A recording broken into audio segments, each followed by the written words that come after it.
So for the past week or so, we've had some pretty interesting gaming news. I haven't done one of these videos for a while because most of the gaming news we've been getting is just for mobile games, and that's just not that interesting. But today's a little different. So first thing I want to talk about is Sword Art Online. They are finally working on an MMORPG, not just these PS Vita or PlayStation 4 games. I feel like it's a little late for them. If they were to release an MMO when Sword Art was like super overhyped, they could have made so much money. But then again, the MMO would have to have been done right. And I feel like most of these days, MMOs are just becoming very generic. It could have just been one big ball of fuckery. But they're working on a game and they don't plan to release it until 2020. And the game won't be called Sword Art Online at launch. Maybe they'll change it later, or maybe they'll call it one of the MMOs that the players in the anime played. However, a standalone online multiplayer game combat alpha will be coming first. So this alpha is to test the combat and get user feedback. This alpha is expected to only be a PvP game. They say the combat's going to be like For Honor, so I'm assuming it's going to be more immersive and require more player skill, and also test your reflexes and reaction time.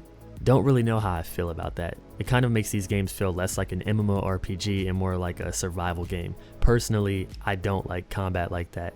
It's not because I'm a bad player or anything. I prefer that type of combat in a survival game. But here you can check out some concept art from the actual game they're working on.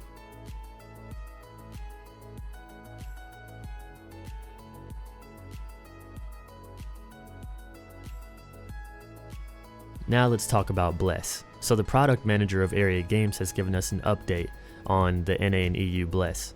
This was said by the product manager. The game performance is currently being improved for large-scale contents, such as Siege of Castra and Raid.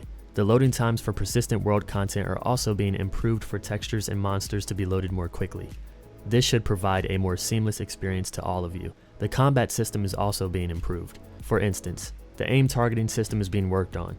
The sensitivity of auto-targeting will be adjusted and a lock-on feature will be added to provide a better combat experience. The combat-related UIs are also getting improvements with, for example, some subdivisions for damage and heal marks.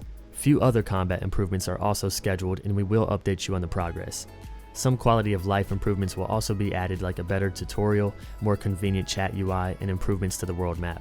The one thing that I have experienced in the game, of course, is the combat that just isn't that good, so it's cool to see they're working on that. But we've talked about that in a few videos. But the textures and monsters loading in the world has been a problem. The world looks really good, and the graphics of Bless are like extremely beautiful, but you can always see the textures like trying to load in. If you guys want to know more about this, you can check the actual post on blesssource.com. I'll link it in the description along with my other sources. A new MMORPG titled Project W is coming to Japan. It's going to be published by Game On, the company that also publishes Black Desert in Japan. And then Cacao is going to publish the game for us in NA and EU. Fuck. There's not much about this game except the company says that the W stands for world, and it represents the developer's ambition to build a world instead of a game. They also say it's going to have very impressive graphics, advanced MMO technologies, and surpass all existing MMOs. Now that is a huge statement, okay?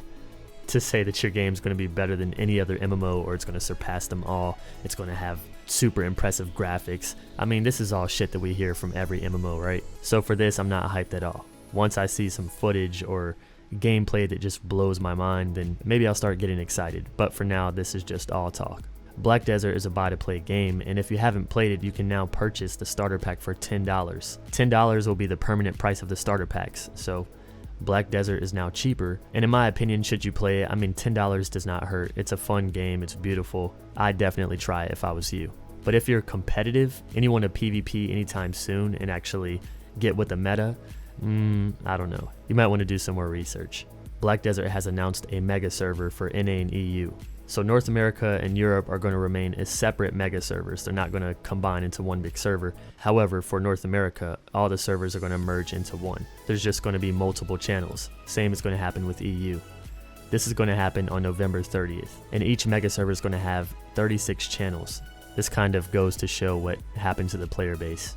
If this company is going to publish Project W for us, I really hope they prioritize the community over money and learn their lesson from Black Desert. You guys might have seen me talk about a game called Twilight Spirits a long time ago, and a lot of you were hyped about it.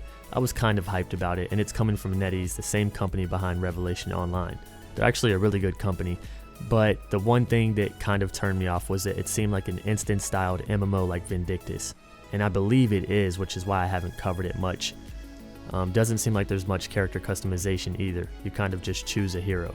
So as I predicted, that's what kind of game it is. But they're releasing a mobile version of Twilight Spirits, and it's going to be called Twilight Pioneers. On November 10th, the Daydream View headset was released along with this game.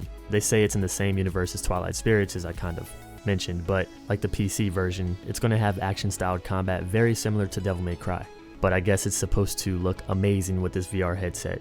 I don't really know how they're going to do that if you're not like in first person. Personally, I don't understand the point of using virtual reality if you're not in first person. I mean, yeah, it might make games more immersive, but it doesn't make you feel like you're really in control of the character if you still have to play from third person. Coming from a guy who's never used VR, I can't really put it down. So if you guys have, let me know how that works out when you play a game that's third person in VR. Is it really that big of a difference, or is it kind of pointless? And then we have a little news about Peria Chronicles. So their official site is up. They're definitely working on this game. Their official Facebook has released trailers or articles in English, so it's like confirmed that it's definitely coming to us, but they haven't released much more information than that.